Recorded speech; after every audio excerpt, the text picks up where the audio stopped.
Welcome to the Austin All Day Podcast. This is episode 4, and joining me is Chef Kelly Hudson of Sway.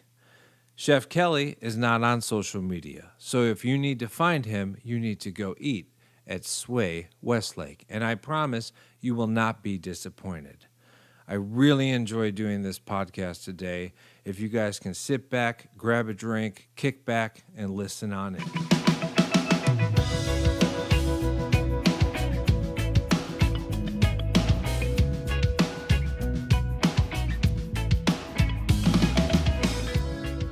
Chef Kelly Hudson. Yeah. Sous Chef Sous Chef. at Sway. Sway, Westlake Hills. The new Sway. This is the newest Sway. The newest Sway. The newest Sway that is a very promising thing that's happening right now. So far, so good. You know, we have our little hiccups. It's a new restaurant. You're going to go through those growing pains. But overall, we've done a really good job of kind of getting everybody into a rhythm and setting those standards and getting everything going. It's been nice. And you've been there since day one, yes? Since we opened, yes. We got in the doors to start setting up first week of November, and then opened up, soft open December 5th, sometime around there. All right. And I've only basically heard good things, just so you know, which is good. I've heard that spot, that area is a little cursed, though, as far as places being successful. Have you heard this? Well, I know that there was a Thai restaurant in that I same made location. up cursed. I don't think it's cursed, but I just heard places haven't been successful. I feel like it's a different community than being in downtown Austin or South Austin or East Austin. Yeah. It's a lot of, upper middle class and upper class kinds of people. So they have a different palate, they have different experiences, and you have to kind of tailor your service a little bit more towards what they're looking for. It's not always going to be the same as if you're going, if you're going to go and stand in line outside to go get some ramen or something like that. It's right. It's I think that's been one of the things that we've had to work on, but it wasn't like a crazy. Well, so how's it working? Yeah, honestly, people overall, are adapting a little bit. Yeah, overall, I mean, you're going to have these people that aren't familiar with the brand, aren't familiar with the concept. We have these big, square tables that sit 12 people, so it's more of a communal style seating. Yeah. A lot of people are coming in thinking, oh, well, this is going to be a really fine experience. We're going to have our own table and this and that, and that was probably the first obstacle to get over. And then I've been to Sway, not this location to eat, but that was how I went in there thinking, this was I didn't understand at first, but I think when I left, I was very happy. Man, I remember the first time I ate at Sway. I remember exactly what I got. I know the day of the week. It was an awesome experience. There you go. Right. So it's one of those things where it's. And was that concept. Downtown? Sorry to cut you off. South First Street. That's a good place, right? It was awesome. I love it. And Chef Charles he's executive chef? He's the corporate executive chef, so he's over top of all 3 restaurants. Okay. So is he still out hunting hogs right now with Billy? Why aren't you there? I don't know if they got back Tuesday or Monday or Tuesday. Okay. So I think it was a 3-day trip. They left on Sunday, so they should be done, I guess. Okay. Did they get any hogs? I don't know yet. I'm going back in tomorrow, so hopefully I'll. So if they did, possibly you guys are going to be. I would try and get a little bit of meat from one of the 2 of them if they did get something. Would it go out to the community, or would it just be a special on the menu, or would it go to the Oh, staff? It would just be for us. I don't think we could sell anything like that. Okay, all right. No, I'm not sure exactly how all that works. So, okay, all right. So were you kind of holding the fort down while they were gone? Is that how that would work? Yeah. Cool. Yeah. I mean, it's not hard. It's just making sure everybody shows up, getting all the orders in. Well, that can be harder than said, right? Yeah, it can be. But that location in particular, forget the part that I've said that places haven't been successful. I've heard, I don't know if you know Rob Balin. No. He's a dining critic. We don't have dining critics everywhere in every city, but Right. he is specifically going out to eat everywhere. And I don't know if you know this, but he absolutely loves that there's a Sway there. That's so nice to hear. He frequents there. So that's nice. That's really good to hear. Yeah, if you don't know him by face, I'll get you a picture of him. And when you see him in there, I don't know, send him something special. Okay, The word will be out then. It will be spoiled for him. But he's got a a blog kind of style thing new restaurants opening, but he's thrilled that the Sway is there. So Yeah, that's awesome. yeah, that's definitely good news. We work really hard, so it's always nice to kind of get that appreciation. Absolutely. And I was going to add that there's the upper area with it's like an open, it's like a bar. Yeah, it's a whole like cocktail bar upstairs. And that completely has the most picture perfect view Panoramic. of Austin, Texas. Doesn't get much better. No, it's pretty great. Yeah, so I think in no location that's been there has had that. Right. Yeah, so that might add to the zest and the pizzazz. Oh, I'm sure people like it. It's beautiful, right?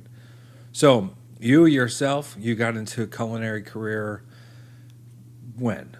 I mean, we talked a little bit. You were from West Virginia originally. Grew up there. Grew up, born and raised, Charleston, West Virginia. Okay. South Central West Virginia. A little bit different, right? It's a different place. Yes. You guys have winters out there. We have winters. We do. And I actually lived in Minnesota for a couple of years. They have winters up there. So long gray skies for a long time. Mm-hmm. A lot of snow. Okay. West Virginia you'll have your mix of rain and snow. You'll have 2 or 3 big snowfalls a year. Yeah. If you're in the mountains, like even south or east or north of where I am, it's So Minnesota first? no. Born and raised in Charleston, West Virginia. I lived there for most of my life. I went to high school for a couple of years in Minnesota and moved back to West Virginia. Oh, okay. Did you start cooking in West Virginia? So my first job in a restaurant was in Minnesota when I was in high school, bussing tables. Okay. And so that was kind of my indoctrination into the entire industry, Okay. if you will. But then, after that, like my first cooking job was fast food place, Tudor's Biscuit World. Oh, Tudor's Biscuit World, There yeah. we go. And they're expanding right now. I was going to say we need one of those here. Oh, absolutely. Yeah? Absolutely. Yeah, Well, I've never had it, but the name itself, it's like shoo-in, right? Yeah, Come on in. and they do, I mean, their whole thing is breakfast, obviously. So breakfast sandwiches, these big old round buttermilk biscuits. Breakfast all day? They do breakfast all day, 7 o'clock days at night? They close at Okay, 6 okay. or 7.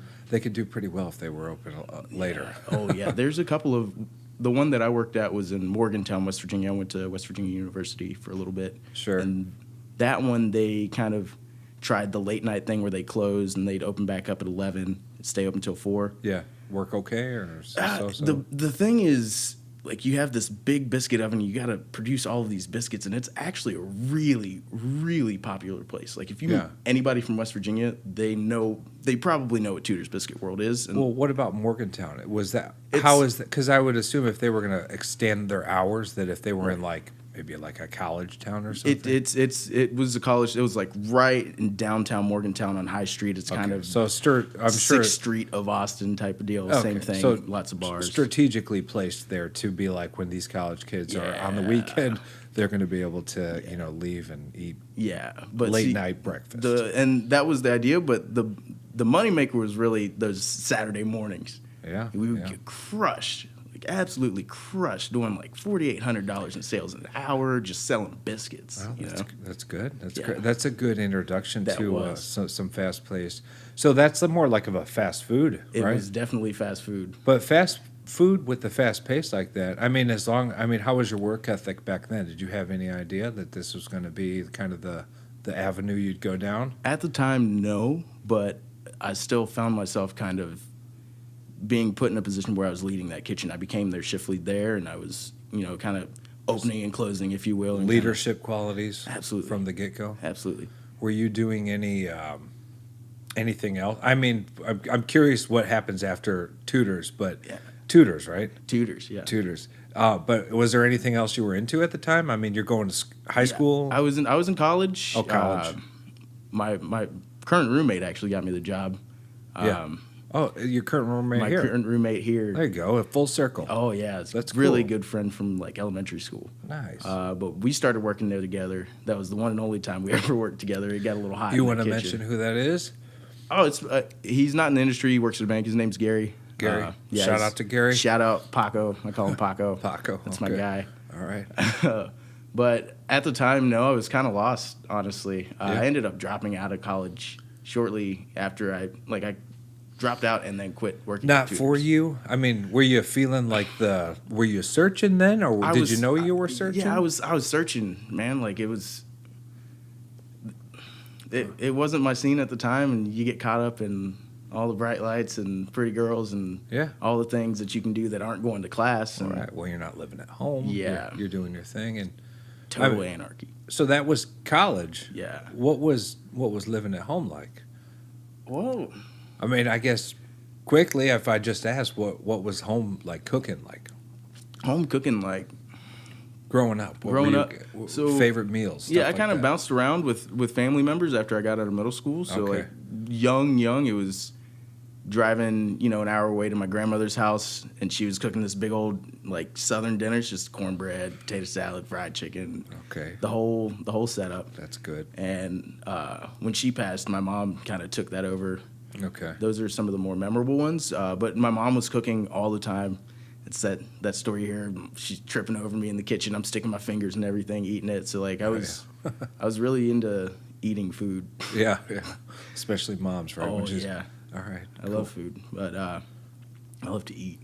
Then moving in with my dad, it was kind of one of those things where he would cook stuff, but I was pretty self-sufficient, and he understood that, and we would just kind of take care of ourselves. And he'd put stuff in the fridge, and I'd make myself something. So I was always. So my guess is grandma's cooking these big meals. Yeah. She passes away. Yeah. Okay, so that's not easy. But then you're with mom, but you start to kind of get you're tasting everything. Does that mean you got the fire from? Oh, yeah. So when you're with dad, were you just kind of like, I got this? Yeah, it really was. It went just like that, really. We would watch, like, the Food Network. This is when... Oh, so he was into it, too? Well, no, me and my mother when I was younger, okay. But it was like, Emerald Live and Good Eats and Unwrapped and all those things, and you're watching Unwrapped and seeing how things are mass-produced, or Good Eats Out and Brown. That was... Right. Really Interesting stuff, right? Yeah, that was the one that got me interested in like why things worked. Right. And that was, I think he played that show played a big role in kind of like sparking that curiosity, if you will. That's cool. And then when it got to my dad's, like, we were just kind of, we would just hang out and hang around, and we'd take care of ourselves, and special holidays and stuff, he would break out the grill and cook out, and that's when it really got kind of serious. Like he's really good with steaks and ribs and all those things. Starting to pick up some pointers. Yeah, absolutely. So when you're cooking at home now, do you still have those memories? Do you still? Absolutely. Oh yeah. Cool. Anytime I'm cooking, I have those memories. Okay. That's the fuel. Yeah. So that's kind of the history of cooking when you were younger, or how you got introduced to it. Man, awesome. So mom, grandma, everybody's involved here. We go to tutors, and then we're in college, and then what happens then? Well. You drop out of college. Yeah, I dropped out of school, but when you drop out of college, you gotta have a plan. Right. Or do you? No, I guess not. Right. I did. You did have a plan. I come from a military family. Okay. And so my brother had some connections. He's like, hey man, like join the Air Force. Okay. So I tried to do that. I got 2 basic training, and then like it turned out I have hypertension and some little minor heart things, and this is when they're scaling back. They're like, well, we're just gonna have to release you. So you're going to be separated. So I never even made it through the entire process. Yeah. And here I had to go through like some waiver processes and stuff. So it actually took me almost 8 months to even ship out. Well, how invested were you? So situation like that, are you heartbroken, relieved? Are you? I was heartbroken. Yeah. Honestly, you're ready for. Right. You're 20 years old. Essentially, you're ready for combat in a way. Well, right? somewhat. It's the Air Force, and I was going to be working on like avionics systems, just sitting there. And understandable, but you're kind of ready to go all in, right? And that's what I mean. You're kind of whatever happens. Mm-hmm, absolutely. And then you kind of get they pull the trigger on you and say no go. That broke me in half. So you said it took 8 months for that to officially get you out. Just to get there, and I was a little bit overweight, eating all those biscuits all the time. I had to drop about 45 pounds. Oh yeah. So I was on this like rigorous training program. Like my mom would take me to the gym all the time. I didn't. What were you doing at the gym? Were you doing just cardio? Lots of cardio. Yeah. Lots of cardio, and just like calisthenics and stuff. Eating well. The big thing is diet. Yeah. So I cut out a lot of fried. I didn't eat anything fried for like 6 months. Like I was. That's not easy. Brown rice, a lot of greens, a lot of leafy greens, in any kind of way I could find them. Lots of like radishes and stuff. So that was to get in there. Yeah, that was to get my weight down to where I could they have obviously like weight Yeah. requirements. You have to be in a certain physical condition Absolutely. before you can even qualify. So you do all that prior. You get in there. Okay. So yeah, definitely let down. Yeah, it was a lot of work. But I bet in retrospect, that whole experience is, I mean, maybe a little life-changing. It definitely was. And maybe in a real good way, right? I appreciate everything that's ever happened to me. Okay. Because it puts you in the position that you're at. And as long as you're making generally the right choices in your life, like, you're going to come out okay. And so Sounds like that might have been a little bonding, too, with the mom. it was. Trying to get your like the weight down or Mhm. your butt in gear. I think any time in your life when you're like have to focus on your diet and you can only eat brown rice and you're actually really good at being strict about it. When you reflect on that, you're like, that was pretty good. It's an accomplishment. It's a good time to remember. Absolutely. So that's cool. So out of the Air Force, which is I have asthma. I never got that far where I went to enroll and then I got as far as you have asthma, you can't do this. And that was for the Coast Guard. Nice. I was excited to do it though. And then, no, it was a no-go. Yeah, it's And I can't argue. And I know this is the most random off subject, but everybody was upset about, all these things for the military recently with like what was it trans people? just relaxing their standards as far as who they're accepting. And I was looking at myself because I was kind of rejected, and I Right. was like, well, if they're just making these little calls, like who are we to sit there and throw a fit about it? So Right. if they don't want people in there for certain reasons, and I know I had that opinion, and I got a lot of like kickback for even having that opinion, but I'm kind of with you, man. Like it. I mean, Ultimately, they got you out of there. I mean, It did. Ultimately, it's their decision as to, they're going to assess the situation that our military is engaged in, and they're going to say, well, we don't need more people, or we do need more Or people, you're and not how fit. desperate are we? Yeah. And, Yeah. maybe we can bypass these things and get you a waiver because, we're really hurting for people. But it's, Sure. I mean, we're transitioning into a more technological type of warfare, and everything's going to drones and computers and Yeah, when they said you have asthma, I was said, well, I guess if it's like if you're running down a battlefield. I mean, obviously, no, we're not doing that, Right. but and you start having an asthma attack, it's like okay, they had a point. yeah. So I Same. couldn't argue with them. I mean, I could have been in a firefight and had a heart attack from the stress. Right, And then right. what good am I? Right? No, exactly. It So makes that though we fast forward a little bit. So it's also good to remember, but it's kind of a devastating time to kind of put all that time in there, and then you get out of there. So you're out of college, Yep. out of the Air Force. It's not going to happen. Tutors is what? Well, you're going to go back there? Or? No. Okay. But So went no back more to West biscuits. Virginia. No more biscuits. No more biscuits. Back to West but Virginia. I'm going back home. to West Virginia, back home. That sounds like it should be like a country song. I know, right? It really might should. be. It could be. It could be. Maybe one day I'll write it. Okay. So back to West Virginia and moved back in with Dad and trying to figure out what you're going to do with your life. And Just curious, why not back with Mom? I mean, it sounds Well, like she helped you. a yeah, little she bit. did. I kind of split time with my parents, Yeah, and I love them both dearly. Sure. And it just kind of chose to go spend Right. some time with Dad. Yeah, so initially, like, flight back from San Antonio is to Charleston. I went to go see my mom for a little bit and, like, stayed with her, came back down to Charleston. It's like, I'm going to stay here because she lives in Dayton, Ohio, off of Wright-Patterson Air Force Base. And for me, it just wasn't the same types of opportunities, and I didn't know anybody. Okay. And I felt like it was a better opportunity for me to go to Charleston, where I had a lot of friends and I knew people and I could at least be social. So not just about parents, Right. More about kind of planning your life out here. Right, and trying to move forward and grow. Right. Then Which leads you to Outback Steakhouse. Outback Steakhouse. Yeah, Well, we've so- got those here. Yeah, they were great. And the first job that I had in Minnesota was at an Outback Steakhouse. And it just so happened that the proprietor was the same guy. Okay. So he worked at a restaurant in Woodbury, Minnesota, and then he was from West Virginia. He was actually one of my brother's friends from college, of all things. So I went to him and was like, hey, Ed, like, Yeah. I'm in a tough spot, man, and With open arms, right? yeah, Let I you would in? like a job. Okay. And he helped me out, like, no questions asked. Got me a job on the line. That was my first Right real on the line. line job. So, a little reminiscing here. First line job. What's this like for you? Oh man, it was awful. Awful. I was on the salad station. I was on Garmager. Everybody gets a salad.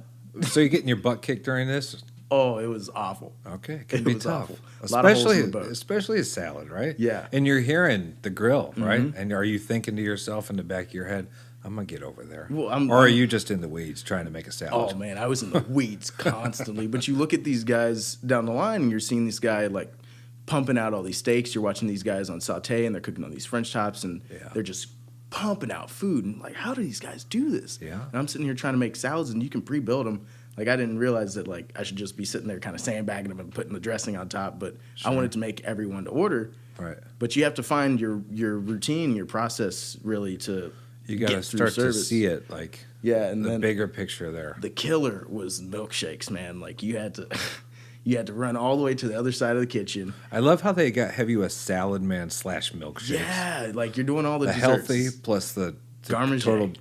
Okay. Yeah, it was wild. So you have to go to the freezer on the other side of the kitchen. You have to pull out this ice cream, like you're like trying to scoop it. It's rock hard. Sure. You got this one blender, but you've got 6 milkshakes and all these salads, and it's really easy to go down really fast. Right.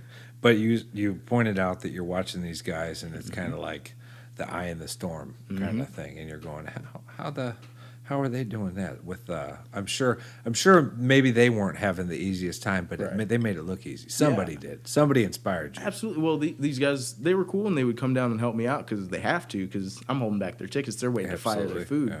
Yeah. So they come down and they're like, just do it like this. Whoosh. And they just clear my board, and I'm like, whoa. Like, yeah, nice. What am I doing? Right. They spent some time in that station too. They definitely did. They definitely did. They were Pay their really dues. skilled. Yeah, these guys are no joke.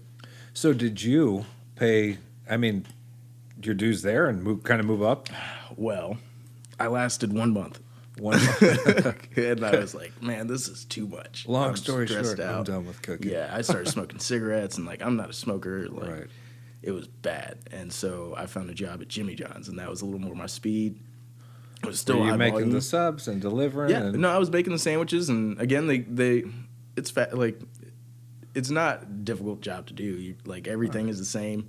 You just all the meat's pre-portioned, and you're just slapping it on the bread and sending it out. Yeah. So I got myself into a shift lead position there, and So it seems like a common theme that you're always like going a step above here into like a little more of a leadership role, hence the sous chef today. So, okay. yeah, and I got to run all the night shifts because none of them wanted to do it, but I liked the money, and I got to have everything to myself. It was me and 2 of my friends. Like, Right. Good what more times. could you want? Great you times. Remember it? Yeah. Oh yeah, Cool. great times. Cool. And then from there, that's when a lot of it really started to pick up. Like I started to realize that. Well, I started to think maybe I should just try and find a way to fit myself into this industry, since I keep finding myself in it, and Right. I seem to be decent at it. Basically all you've ever done. It's all I've ever done. I had one job at a law firm in high school, like just organizing paperwork. Like I wasn't doing anything. And I got fired from that 'cause Okay. I went to Hawaii and didn't tell them. Oh, yeah. Yeah. Well, that might do it. You know, it's high school. So I'm surprised the law firm didn't understand. I'm sure they were he taking was cool, frequenting trips to Hawaii here and there. it was a small one, but they were really cool people, and I've still been in touch with all Oh, of them. that's great. Yeah. So So you find yourself thinking to yourself, you're going to keep staying here in the industry? Yeah. And so the street that I worked on, it had a bunch of bars, and that was kind of like the main street of Charleston, West Virginia. Like there's really only one street in Charleston, West Virginia where you can get a lot done. Sure. And I started to kind of make it in with the bar owner down the street, and like a lot of my friends and their parents were regulars there, and you find yourself hanging out there after work, you know? Right, yeah. And it was really cool. It's called Big Joe's. It was just like a 2-man operation. Like Joe was doing everything, and then he had like So a just a bartender. bar. Yeah, just a bar.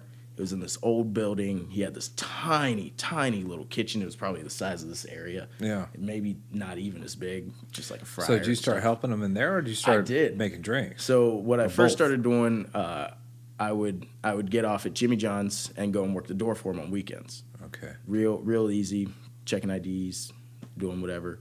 He needed help bar back, with a bar back. Yeah. So I started doing that. And then on the busy nights, I would just be like, I'd go to the bartenders, tell me how to make these things so I can start helping you guys get out of the weeds. And I started, bartending with them a little bit. It's a dive bar, but being one of the few bars in town, like, it's going to get really busy on the weekends. Yeah. Sure. Well, and over holidays for sure. Especially in that kind of climate where, people drink. Oh, yeah, they do. It's fun. They drink through the winter. It's fun. Yeah, we do. And the summer, right? Yeah, it's an all the time kind of thing. Yeah. But I ended up bartending there, and then it came to the point where I was the only one there, and I was bartending and running the kitchen.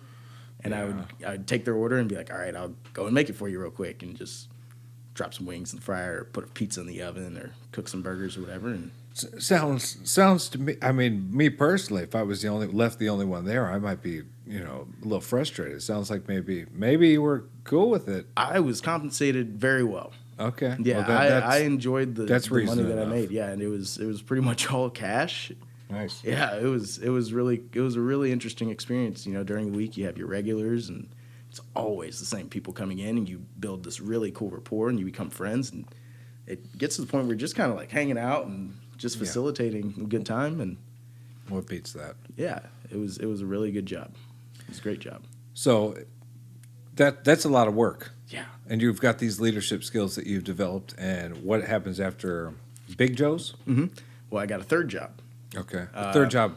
So Jimmy John's, Big Joe's, third job. This whole time I'm at Big Joe's, I'm still at Jimmy John's. Okay. I'm still running my shifts. I'm working about 44 hours over there. So you're making good money, a workaholic. You decide you need to pick up a third job. Mm-hmm. Yeah, it was great money, and I wasn't going to do anything else that area of the United States is known for its drug abuse and failing economy and all that. Not your avenue. Nah. Do you know any people who were getting, Yeah. Yeah, it's a really small area, and you get to know a lot of people. And so you had a focus not to be able to get involved with that. Yeah, I didn't want to die in West Virginia. Well, that could be another song. Yeah. Yeah, it could. Yeah. I still love it there though. So then I started working at a gastropub, and sounds like this is where the fire picks up a little bit. And it was like a 3-man kitchen crew. What year is this? Do you remember? This is around. I moved here in 2015, so this is 2014. This is probably like winter of 2014. Okay, gastropub sounds about right. Yeah, this is becoming a thing, more common that we see, and it's in West Virginia. What was the name of that?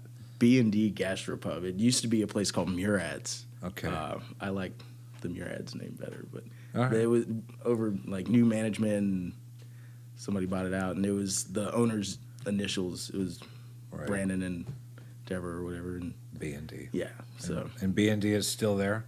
I believe so. I think they're still over there. I believe the owners have moved to Florida, but they're still operating. Still some of the same people over there. So how long did you juggle all three of those guys? I juggled all three for almost 8 months, 9 months. That's a good while to be working 3 jobs. Yeah, it was crazy. I didn't sleep at all.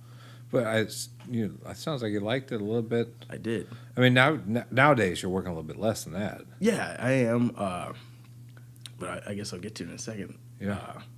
So I was working at the gastropub, and that was a cool place because I really started getting into like craft beer, and I'm just now turning 21 still. Yeah. I'm just a kid, and I'm still seeing all these things for the first time. So I'm getting an opportunity to learn about a lot of beers, and I'm meeting all the reps because it's a small restaurant, and there's not going to be a lot of people there. Oh, that is exciting. Yeah. I'll tell you, when I was 21, we didn't have any kind of craft beer scene. Yeah. So. It was insane. And so between the 3 jobs and the not working, and I had started to drink a good amount just from kind of being around it. You close down the bar. But still holding down the jobs. Yeah, still holding them down. But what ended up happening in January of 2015, I woke up like suddenly, like early in the morning, with like some serious chest pain. Okay. And I was like laying there, I was stretching. I was like, man, this ain't right. And I'm getting dizzy. And I went and got in the shower to see if it would relax my muscles. And it got worse. And so at the time, my dad lived like 2.5 blocks from the hospital. So You mentioned the anxiety, right, from the Air Force. yeah, Just and just tying like together. I have like thick walls in my heart, Okay. and it kind of palpitates sometimes. But what ended up happening, I walked to the hospital and they took some blood, and all these people came rushing in and they were like, "Dude, you're having a heart attack." What? Yeah. Oh my gosh! So And you're just turning 21. I was at this point. I had just turned 22. 22 years old, heart attack. Yeah, 22. So, I mean, and for the most part, you're a healthy guy. I mean, you Yeah. worked at Tudor's, right? Abs- You had to lose some lbs from the Sure. biscuits, but who wouldn't? Sure. So you're young. It just I played sports my whole life. Like, so as just kind of a disclaimer to anyone listening, because that's just a very real thing. it was definitely an anomaly. What happened? Okay, it's an anomaly. It was an anomaly, Okay. and it wasn't like any blockage or anything like that. It was what they call a coronary spasm. So instead of having an artery blocked off and your heart kind of goes into arrest, like one of my valves just had a cramp essentially, and it just closed off, and that was that pain that shot me out of my sleep. And So you that got was- to a hospital. I walked to the hospital. You walked to the hospital. Yes, I did. They determined you're having a heart attack. I'm sure that scared Yeah. the hell out of you. It definitely did. I started to cry. Oh, I was yeah. like, the first thing I don't thought about blame was you. my mom, and like I was like, oh man, she's gonna be pissed. Like, But at least you were able to do that stuff, and like it wasn't so serious that you were, like unconscious. And yeah, it wasn't anything like super crazy, but at the same time, like I wouldn't recommend anybody goes through. Oh, it's crazy. It's not It's fun. super crazy. I think it qualifies as super crazy. It So. was weird. So so you're having a heart attack. Yeah. 22 years old, heart 22. attack, working 3 jobs. Did it have anything to do with all this work you're doing, or? Yeah, absolutely. I mean, when you have something like that, it's generally stress induced. Okay. If not, some sort of like arrhythmia or something like that. But So were you, and like when you think about that time, and I don't know, maybe even know without even thinking about it, were you stressed out from working like that, or were you stressed out like was working at that certain job, somebody there stressing you out? Was it a customer, or was it just kind of the stress on your body of all the work you were doing? yeah, I think it was. I really believe it was the latter because I enjoyed working at all these places, and I loved all the people, and I still do, and I go back to see them all when I go back home. Yeah. It was one of those things where it's a lot of stress from, all the things that had gone on in the last year and a half, and me trying to find something and working, Right. and then the amount I was drinking a good amount. I wasn't getting like blacked out every night, but I don't think that alcohol consumption was really adding to my endurance or health. Yeah, it probably didn't help, right? No. I don't think it ever helps, right? So it depends on, I guess, what you're looking to Right. I mean, to cure. Well, I guess they say like red wine helps, but they Yeah. go back and forth on that. Yeah, well, a little bit. I've think heard it's the craft tannins. beers. I've heard everything. Yeah, I guess it is Yeah. not. It's I mean- not the worst thing for you, depending on how you go about Yeah, it. But if you're nothing's bad drinking for you in in excess, that it cannot be. It's not gonna. The ball doesn't always land where you want it to. No. So 3 jobs, drinking a little bit more than we should be, which is a natural thing for any 22-year-old. Yeah. Heart attack, which is the you got to put the white flag up there, right? I'm Yeah, sure that that's was- what happened. Yeah, that was one of those experiences that It's a game changer, eye it's a opener. definite game changer. You're like, what am I doing? That goes back to like, it's like, man, I cannot, live 22 years and just die here. No, and not do anything. and we're glad that isn't what happened. So that kicked you into gear to think and live a certain way, and you live in that way right now. Yeah, I don't work out as much as I should, but Was that part of the kind of regimen when you left the hospital, or however that went? So it's like you're on a bunch of medications to keep your heart kind of relaxed Yeah. for a few weeks, and then you'll slowly start to go to these appointments and do cardio and stuff like that. But I cut down to 1 job. Yeah. 1.5. What'd you pick out of those? Jim guys? John's. They Jimmy paid the John. best, and I would still work the door Yeah, you at gotta- Big Joe's. I mean, money's a big thing. Money's a big thing. especially in this business. But the big thing that came out of that was I decided that I absolutely had to do something. And so I had to make a change. And I talked to a buddy maybe a couple months before that all of this happened. Yeah. And he was like, man, I just got back from Austin, Texas, and telling me all the things that people get sold on Austin, Texas. You know, it's like all this music and everybody's young. We're all here now, right? Yeah, it's like this place is so cool and everybody's accepting. I'm like, oh, right on, man. Like, I'm gonna go check that out someday. And if something happened while I was still laying there, I was like, I'm moving to Texas, man. Like, I'm just gonna, because I might as well. You had been to San Antonio for the Air Force Base. Okay. And never got off of it. No thoughts or anything you heard about Austin prior to that? Or was Austin never a thought in your mind until he was kind of talking about all I it? knew about Austin was, doing the geography lessons in 4th grade, and you have to name all the state capitals. So when you're getting in that excitement, and I'll let you expand on what kind of happened then, but I'm just curious, when you started coming here, I'm sure you started hearing things about here. Absolutely. Because this is a topic, and we don't have to touch on it tonight, but I do want to bring this up with people when they come in. But, like, it's interesting, you heard everybody's accepting, right? And I remember hearing how casual, and it's kind of laid back. But it's interesting that a chef pointed out to me that he came here from a fine dining background, and because everyone's so laid back and it's so casual, there's actually not a fine dining scene here. Man. Well, I think that there's a lot of really, really good food and a lot of talent down here. That is very true. Really good food. And like Sway, for instance. Yeah, sure. Yeah. Right.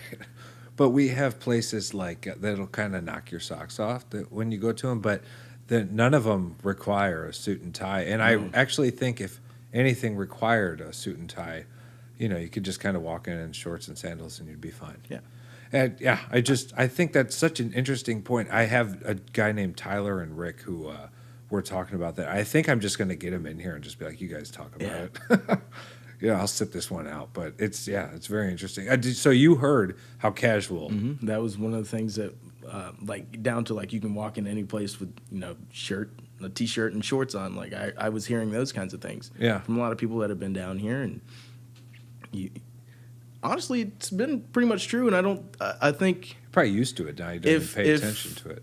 I think that the food here and the talent here and the quality of chef and the quality of cook that you have here, if that culture was a little bit different, people were a little more kind of I don't even know how to put it, because it's not that people are lazy, they're just really laid back, but maybe if they had more of that East Coast mentality, or even, they just wanted to kind of push it. Like if it was that sort of culture down here, you would have those fine dining restaurants. That might not be the greatest thing, because your buddy wouldn't have gone, ranting and raving about how great Austin is, because there'd be that restaurant with its stick up its ass about wearing a shirt and tie. Yeah. But right now, we're kind of free to just kind of do our thing. Right, and that's not my style. No, me either. And it's a really cool time to be here.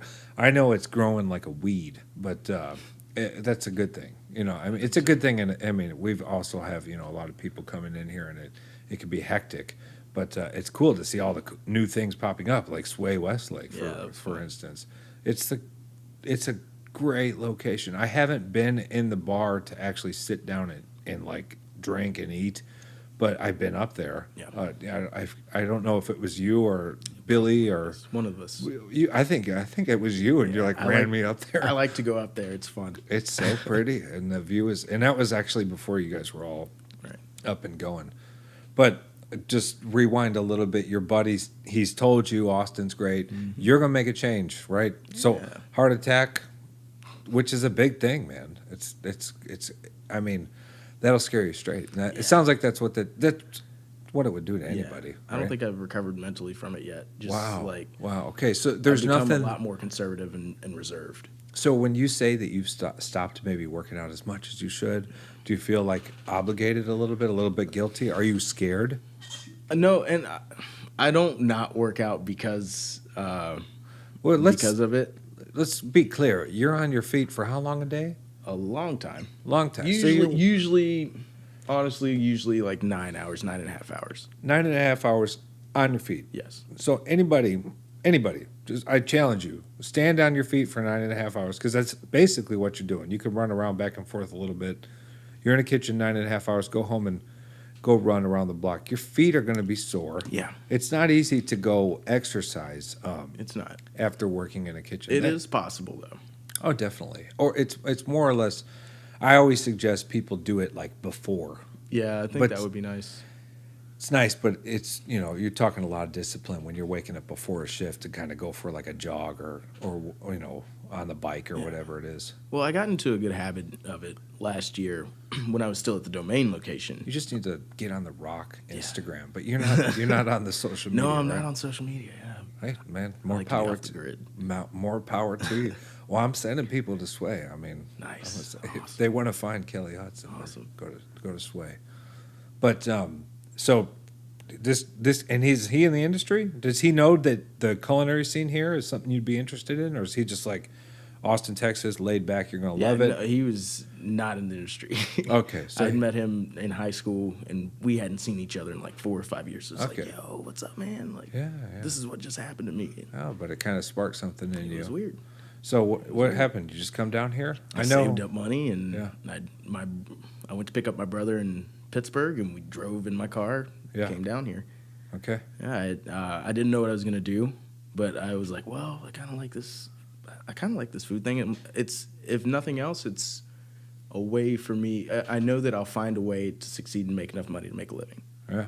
So then it came to, well, I might as well go to school. Yeah. And so I enrolled in Le Cordon Bleu. Le Cordon Bleu. You are the fourth person I've talked to who's gone to Le Cordon Bleu There's in a Austin. lot of us down here. Yeah, that's great. There's a lot of us down here. It's now that I'm saying that out loud, it's sort of sad that it's closed. Yeah, that was really weird. Yeah. It was really weird. I mean, I don't know all the reasoning behind it, but it's produced a lot of Yeah. talented people. So Well, that school was changing hands like from company to company, and yeah, whatever the last company that bought it was not in a really good financial position. sure. And I think they pushed their luck a little too much. And But made some poor culinary calls. school. So you come down here. That's the game plan. You're Yep. going to live in go to culinary school. I'm sure you're going to live nearby and because get a job. get a job. And did you end up working near the Domain? I worked at North Italia. Okay. Yeah, so During I started externship, all that deal. during school. So Okay. I moved here July 1st, started school July 6th, had a job by July 24th, and that was it.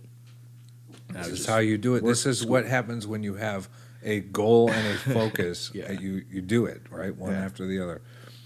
North. That's great. Yeah, and I think that's probably the first time I met you. And Yeah. I was working with Chef Charles and Chef Billy over at Chef Billy at Sway. He was over at North too, and I know I mentioned they were hunting, but Chef Charles, he's awesome. Yeah, And he's I- very talented. I love him like a brother, man. Yeah. He's played a really big role in helping me That's- grow as a person and as a chef. And and he's so knowledgeable. Yeah, man. And he's so humble about and so it. nonchalant too. It's just No. like, yeah, man, like just do like this is how you do it. He is He's a like really that. good teacher.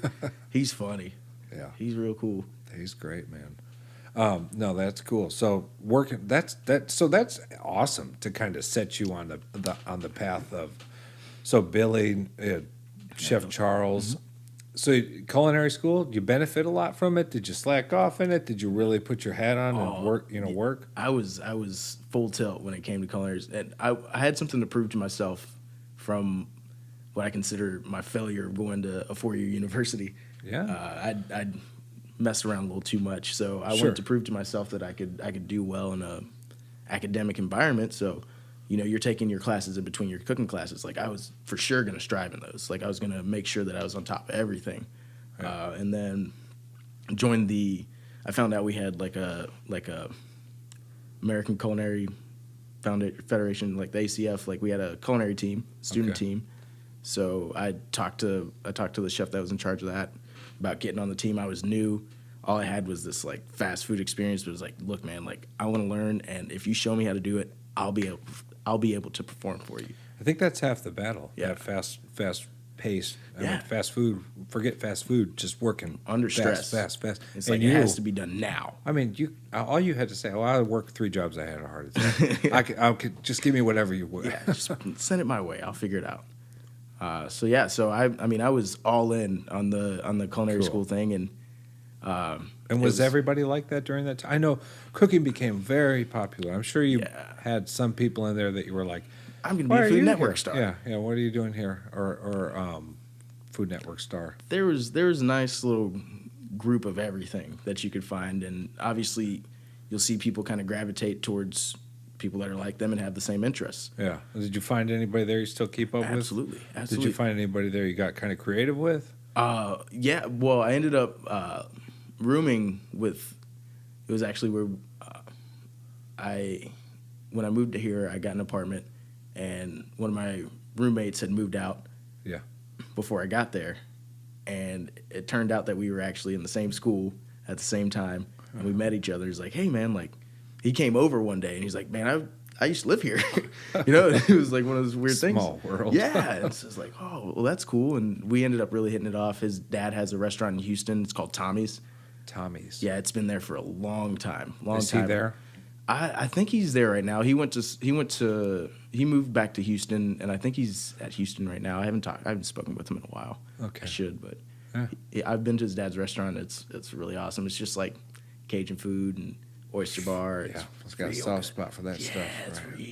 real nice. But so I did meet a lot of people, and actually, two of the people that I met that were in my class, the guy that I met on the first day of like orientation, he's one of the sous chefs at the Domain. The other guy, really good friend, he's one of my fellow sous chefs at Westlake right now. So we've done. So you guys have all kind of like started a culinary journey and come together. Flocked together a little bit. Flocked together. Nice. That's cool, man. Yeah, it was a really cool experience, and I got to eat a lot of good food for free. Well, I mean, I was paying tuition, but you're paying tuition. You're learning a lot. You're eating a lot, right? You're taking it seriously. So every class you're taking seriously. You're taking pastry seriously. Taking everything serious, and you're gaining a lot of knowledge. But from the heart attack and everything that kind of led there, and like it's in the back of your head, and you know you've got to exercise. What kind of diet? Like was that something that you focused on, or you just say out the window? Culinary school is here. We're going to eat whatever chef cooks. Yeah, well, I tried to make sure that I ate as healthily as I could. Yeah. And the really big thing was to make sure that I found a way to get rest. Yeah. And that.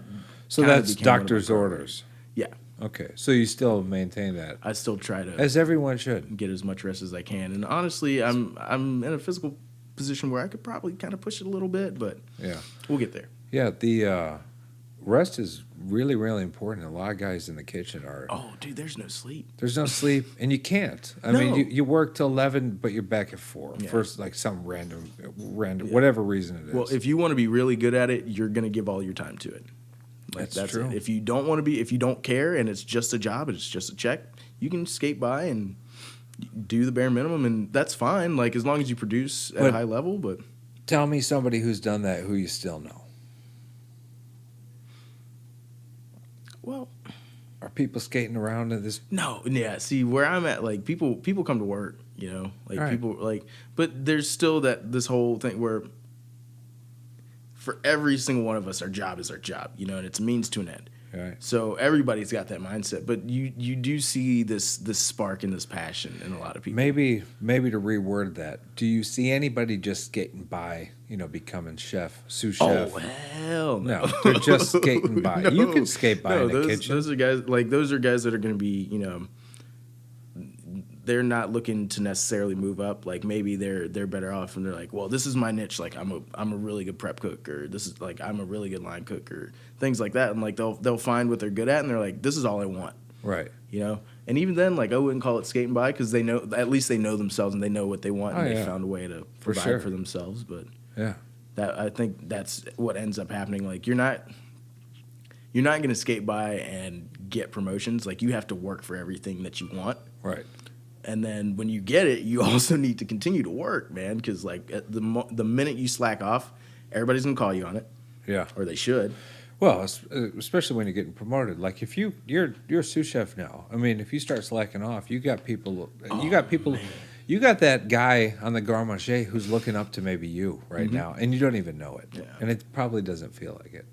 Yeah. Well, it takes a while to really get your footing and realize just how important, because even as a cook, you look at these guys and you can idolize them, or some of them you might not like, and you're like, oh, this guy sucks, or he's lazy, there's or definitely like he's not helpful. we're all plans. people, Yeah. right? And so we don't like everybody. Right. So you go through that, and it's a different perspective because you're focused on your responsibilities, right? And so as a line cook, your responsibilities are show up on time. That should be the first thing.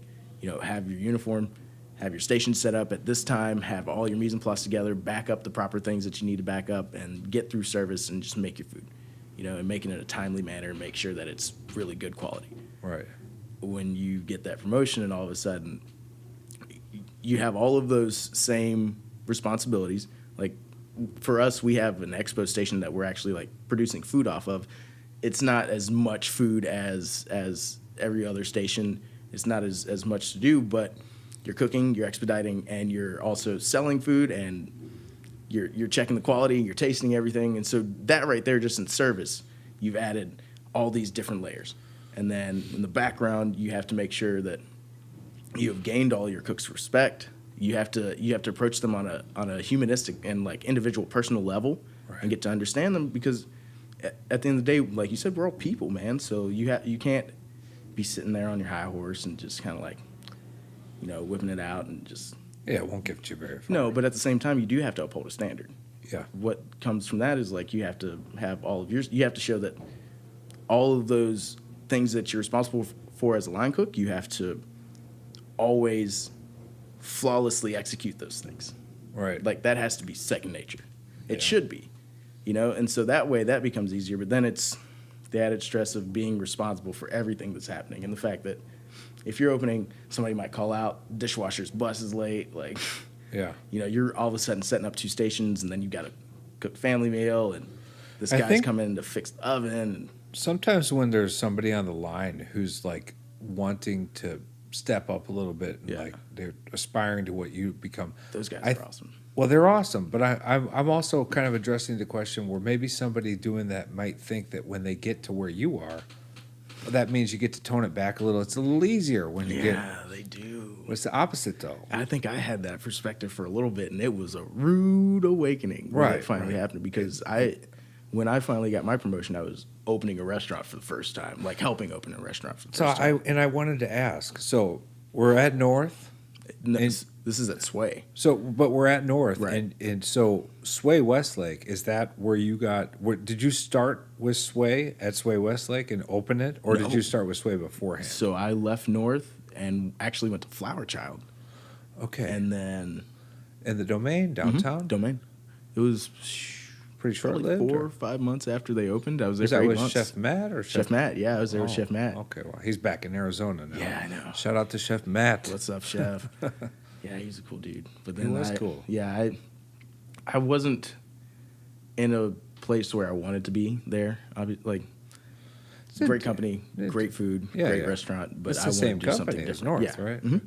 I wanted to do something different. And treated the same way when you were. I mean, was it very clear you were in the same company, although you were in a different restaurant, same umbrella, same kind of standards, same standards, same. It was a really flawless transition. Maybe you needed a little bit of change. I did. Yeah. I had liked to move around, so I needed something new. And Chef Charles got a new job, and I was like, "Yo, Chef, like, I want to prove myself." Like, that's right. Charles was at North. Mm-hmm. Okay, so I was like, I want to prove myself, and I want to come and show that I'm ready to take the next step, and whatever you want me to do, I'll do it. So that's you say jump. Yeah. Right. Yeah. So took a pay cut, went to Sway South First, started as a line cook, learned all the stations, started kind of talking with the chefs, working with them. It's like, what do I need to do next? It's inspiring though, right? Yeah, it's great. Even inspiring for you at the time. It's never comfortable taking a pay cut, but you take a pay cut to learn something. Right. It's like there's a purpose here. Got to stick to the plan. It's 100% worth it. Right. And that was a lot of fun. And right. I was in this place that I'd always kind of looked up to, because I had eaten there for the first time like 2 years prior to starting work there. Yeah. And it was always in the back of my mind, like, man, this crab rice was awesome, and like, it was a great wine. And now that's all it breeze to you, right? Yeah, it was today. Whatever. Like, oh yeah, I can tell you everything about it. Sure. But went there, and finally the CDC at the time, Jesus, he was like, hey man, like, we're satisfied with your performance, and we want to kind of move forward and get you in a position where you can be a sous chef when we open the next location. So I started kind of working more as like a shift lead type of position. I was running expo and opening the restaurant, and I would close sometimes with like chef supervision and stuff like that. And Were you cool-headed about that, or were you like secretly nerding out?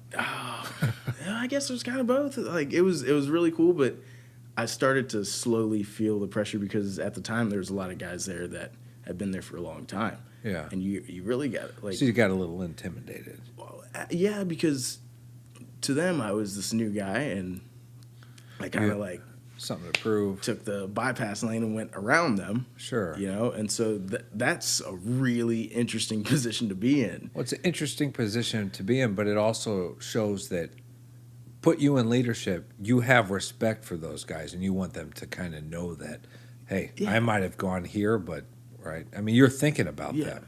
it's a tight line to walk because like you want to make sure that you're upholding your responsibilities and showing that you can get certain things done and uphold standards when You got eagle eyes on you. yeah when they're not there. Everything's got to be just right with him, or we're gonna call him out. Yeah, and like you cannot mess around for 1 second, which was great in retrospect. make 'cause, it like, make you a little more disciplined, right? yeah, it did, and like it. I think I appreciate that, and all those guys, even if it wasn't always sunshine and rainbows. Like I appreciate Never them is. because they got me to a position where I was very comfortable in training people at new restaurants, so that we could maintain the consistency of the product. Excellent, yeah. So they taught me a lot, and I And according to Rob Balin, that is true. yeah, that's great. That's Right. great to know because Absolutely.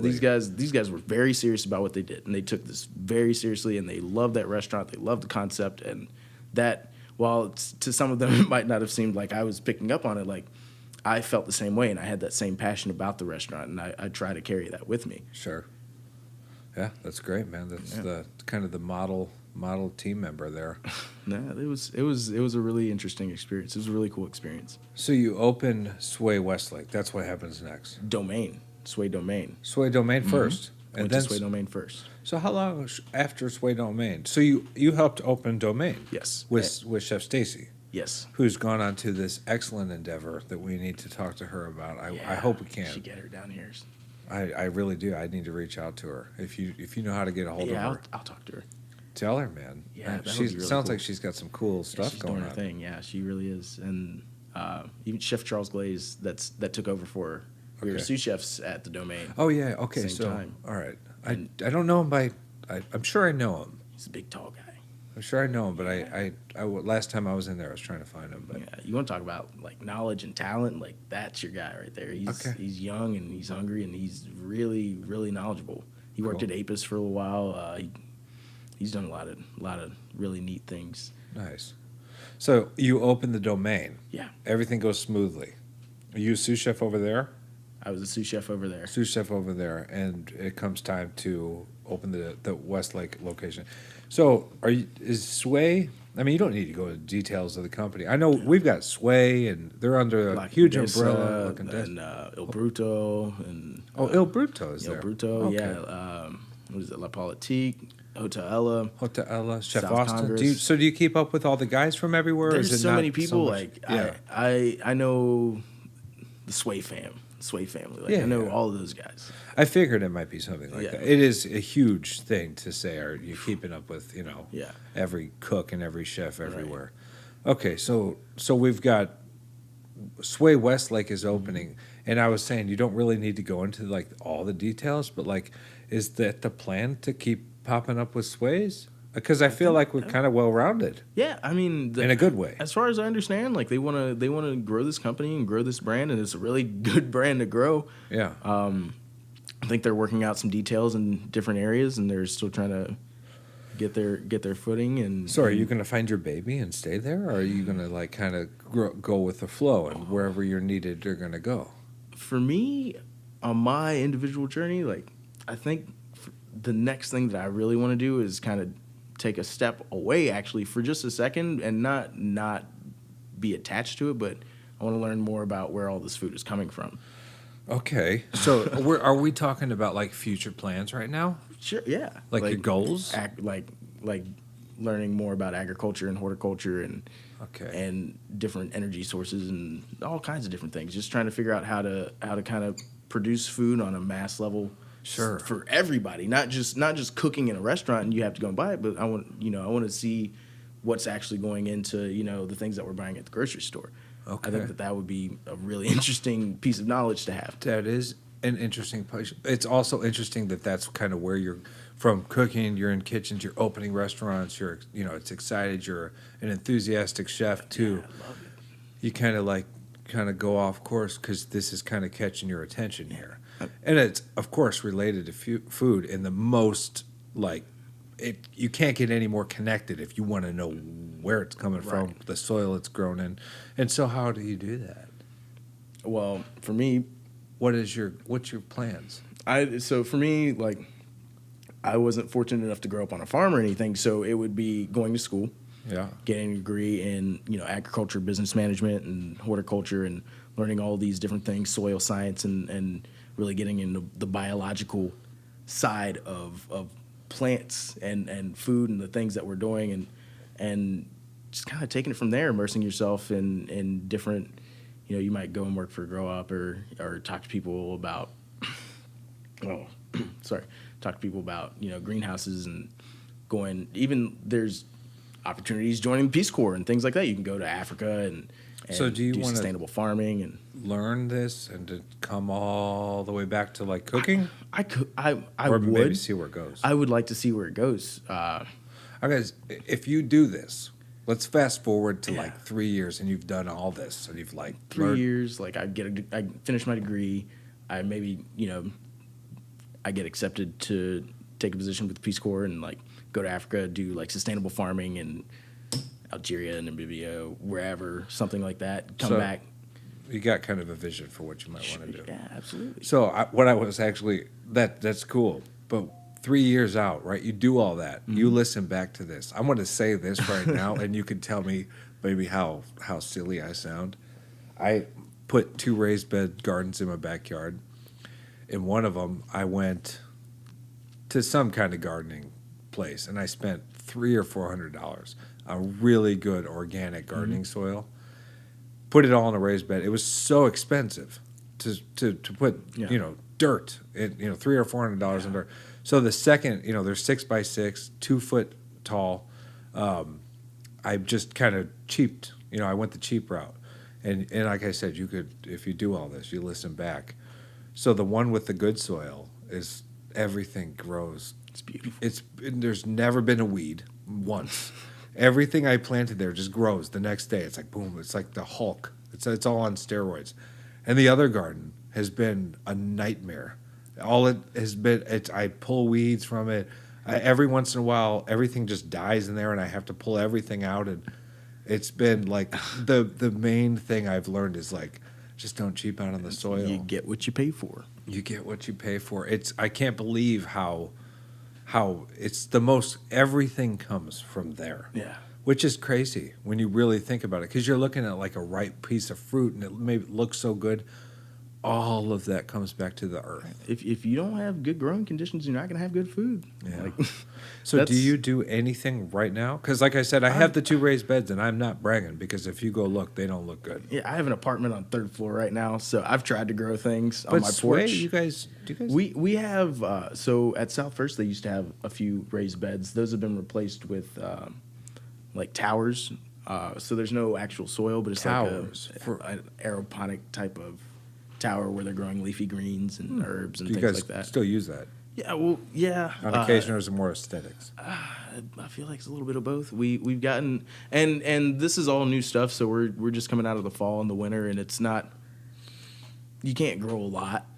We've grown some greens, some spinach, nice lettuces and things like that, some onions. Hopefully throughout the summer, before it gets really hot, we'll be able to grow some sort of vegetables, but I don't think it's necessarily something that was ever geared. It's more for running specials and having really nice things on hand and producing them in house. You can't get more fresh than when you pick it off the tower. Yeah, it's not going to be one of those things where we're replacing items that we're ordering from companies. Oh yeah, you really can't. Yeah, I mean, you guys are knocking that out of the ballpark at every location. You guys are. We can. I mean, well, so the Westlake. Okay, so we said it's a little. I said cursed, but that's not the proper word. it hasn't had the best luck, and it's just the people living around there. But are you guys getting slammed on a regular basis over there? We get pretty. I mean, we have our ups and our downs. Like it depends on what's going on in the city. Just think Austin, the way it's growing, it's kind of going to fill itself out. I don't think that Sway's ever going to go anywhere. I think it will become kind of a staple. I do too. We're really trying to. The big thing for us is endearing yourself to the community because, you know, if there's like South by or anything that's going on downtown, we have a location downtown, and everybody should go and eat there because it's amazing. Yeah. And for us, we're kind of a little bit to the side, and it comes to the point where it's like, well, there's two of them within, a few miles of me. I'm either going to go to South First or I'm going to go to Westlake. So what it ends up being is most of our client base, most of our guests that come in, they're living in that area in Westlake and around Bee Caves. And so you have to endear yourself to the people around you. Right. And just really find a way to set up and be that like neighborhood spot. And that's been the goal. Yeah, keep going for that. Yeah. And you're going to go through your growing pains, and I don't think that our growing pains have been that bad. Yeah. In the grand scheme of things, like you have to have learning experiences because you can't just take a demographic and think you know everything about them. Right. You have to actually meet these people. Well, when I'll tell you for the third time, Rob Balin. When you learn more about him, and it may be a little more pressure over your head, you guys got to succeed over there. That's the end of the story. I don't think he'll accept it if you don't, because he loves it. And, awesome. And like I said, just huge food critic, and I'll show you some of his stuff. You'll get a kick out of it. But so you're gonna. Do you have like a plan in action? You said to kind of like learn, Peace Corps. Yeah. So I think the big thing comes like what it comes down to is like I'm only 26, right? Yeah. So it's a youngin'. Yeah. So I love what I do, and I like everybody that I work with. It's kind of the same situation like where I was in West Virginia. Like everything that I'm doing is awesome. I need to grow more personally. And for me, it's challenging myself and trying to find a reason to want to go out and learn something new and provide and make some sort of difference. Sure. I think everybody wants to, do something impactful. Yeah. Everybody wants to. Everybody should want to. That's what really pushes us forward. That's what's made us grow as a civilization and as a race. Yeah, what's inspiring Sway in your position here has kind of allowed you to kind of think like this and push yourself a little bit into like a different, you're thinking more. Yeah, it's been such a strange trip, like that's good, man. These last few years. But I feel like there's problems to be solved and things to be done and things to be learned, and that's very true. You can't go wrong with knowing how to grow your own food, if nothing else. Yeah, that's where it all comes down to. What you talk about first, full circle, that is where it all started. Right. That's where it'll end. That's why we have cities and civilizations. It's because people stopped hunting and gathering and they started farming. Yeah. So it's something that's always going to be around, and even with all the technological advances, and you have Elon Musk out here trying to go to Mars and all these things, but go Elon. You got to eat food. Yeah. You need food. So are you going to, you don't need to go into too much detail, but you're going to stick around Sway for a little bit until you kind of get your plans in order? Yeah, and who knows what might happen? Or are you going to kind of commit to this, I'm going to commit to this idea. Okay, cool. I'm going to commit to this. Well, that's good. That's awesome. Yeah. We got like a freedom fighter of sorts. You know what I mean? Something like that. I'm definitely doing this. Cool. Because it's piqued my interest, and I need to stay motivated and keep growing my mind. Well, stay motivated. Yeah. I'm sure if whatever your endeavor is, whatever it is that you kind of like latch onto, this with all the leadership's qualities, I just don't see you, not succeeding or going somewhere with it. That kind of leads you into a good spot. I want to do something. I want to do something cool. Yeah, it sounds cool. It sounds like you're already doing something cool, and it sounds like this will be my cool. job is cool. Definitely, my job is definitely cool. So we've talked a lot about Sway, yeah, because you're working there. We've talked about Tutors. Yeah, that place is awesome. You can't pick either of those two. Where do you go eat?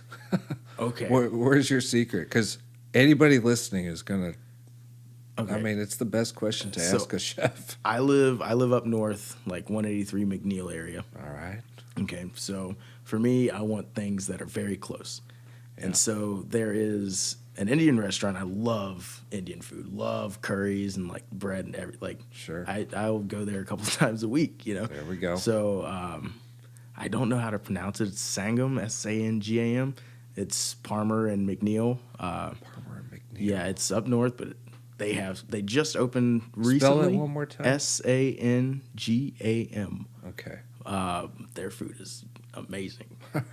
So if you want to run into Chef Kelly, you'll find him there Yeah, after that place work. is awesome. And Okay. then I love Italian food, and Mandola's is my spot. Mandola's. That place is so good, and they have On one Parmer, in Cedar. the new one? They have one in Cedar Park on I Parmer. was there earlier. Oh, it's so good, and the service was awesome. They have this bartender there is like very like personable, and like I felt very welcome the first time I went in there. You know, I love Mandola's. I really do. It's Everything, such the a whole cool story. concept. Yeah, that's cool. That place is That's a very good suggestion. awesome. I'm glad that you said that you like Italian food because I wondered because North, and I didn't even touch base on it because right out of culinary school into externship was at North, right? Yeah, well, yeah. So I was like, do you like Italian? I love my favorite food on this planet. I could eat it every day is lasagna. Lasagna. Oh man! So give do me you some do more. lasagna every which way? Veggie lasagna, beef lasagna. I've eaten them all that way. What's the choice? I'm a lasagna bolognese. I love meat. Okay. I'm a meat eater, I'm carnivore. But Bolognese. even those veggie ones, you give me some spinach and mushrooms and like really nice cheese. Oh, Yeah, my you really goodness. can't go bad. Yeah. You can't go bad with that. It's all about textures with lasagna. I need to stop asking this question. I get hungry every time. Oh, I'm hungry right now. All right. Yeah, right, it's a texture thing. Like you get the crispy corner, it's Yeah. like crispy noodles and like chewy melty cheese. So are and you a the fan of sauce. pizza at all? Yeah, I love pizza. Do you ever go to the Via 313? I have not been to VO 313. Wow. I have Okay. not. I just asked because the crispy corner thing, Mm-hmm. that's kind of what they go for is this Detroit style pizza. So Chicago's like known for deep dish, Yeah. and then New York, there's that huge debate, and then you have Detroit, which apparently has its style of pizza, which is like I guess like a pan, but it's like a rectangle type of pan It's shape. kind of like the Little Caesars thing that they do. Well, I think that might be it, Okay. like the ripoff of the Detroit style kind of. Like they're going up for that, right. but all the corners are crisp. It's like a piece of They have lasagna. a truck somewhere downtown? So Via 313 started as a food truck, I believe. It Okay. started as a food truck. So that's on the east side. There is now a new location on the east side by Suerte, which is I don't I've know. been to if you- Suerte. That was really, that was an impressive Yeah, I've heard. experience. That was cool. I've heard very good things Oh, about man. that. Really good food. So right next to there, I believe there's a Via 313, and then there's one also on Guadalupe, and then there's one on like 290. Okay. So none of those are close to you. Not in the slightest. But the way that they're growing, there's a place called Uncle Nicky's. Mm-hmm. It's like a collaboration with Via 313 and someone else. I don't believe it's the Suerte guy or Juniper. I don't something on the east side, but that may be up north. But Uncle Nicky's, keep your Uncle eye out for that. Nicky's. But Via 313. I mean, with the Italian kind of love and the crispy corners, yeah, that's where that got me That's right started in my on wheelhouse. that. Yeah, nice. That's cool. About that. Yeah, definitely. So, any other restaurants that you? El Taquerito. El Taquerito Yeah. on Burnett, or is there more North up? Lamar. It's like Lamar and Runberg. It's in Okay. the Advanced Auto Parts parking lot. That place. That's the spot. Well, that was like the first street tacos ever. West Virginia, you don't have like Mexican food, like any kind of real Mexican food. So, what about just Chewy's? Chewy's is dope. That Chewy's place is great. Yeah, it is right. I love that place. Did Queso West is really good. Virginia have any like really? So, if you go to West Virginia and you like, because like if someone comes here, they might be like, I have to go to Chewy's. I haven't Right. had a Chewy's, or is there somewhere, or is it Tudor's? Is there Or somewhere it in Tudor's? Okay, so if you go anywhere in West Virginia and you want some breakfast, or if you're very hungover, go to Tudor's. Go Like to that's Tudor's. that's the only place you should be They going. do well right here by UT, right? They really would. I would open one. Let's open one. I would. That would be. I already know all the I'm food. hungry. That place is delicious. But if you're in Charleston, Real old school place that two of them. The first one, everybody down there will know it's Graziano's Pizza Place. Been there forever. Nice. Can't go wrong with pizza. Yeah, real good pizza.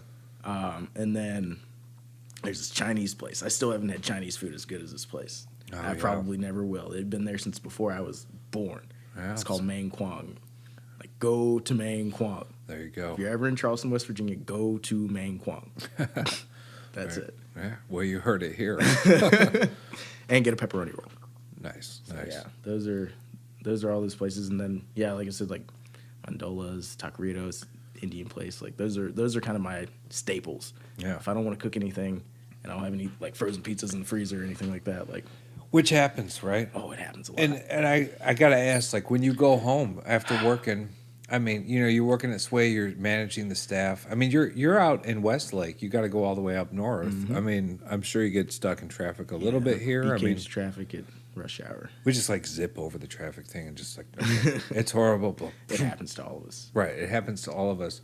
So frozen pizzas, right? Frozen pizzas are awesome. Right. They're awesome, right? Yeah. Red Baron. Red Baron. That's my preferred brand. Okay, yeah. Anything else? Do you? I wonder if you like bring the mindset. So I am very nitpicky about the kitchen, like at home.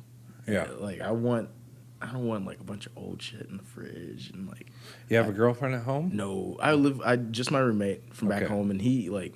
That could be bad too if he's not a chef. Well, so he's always liked.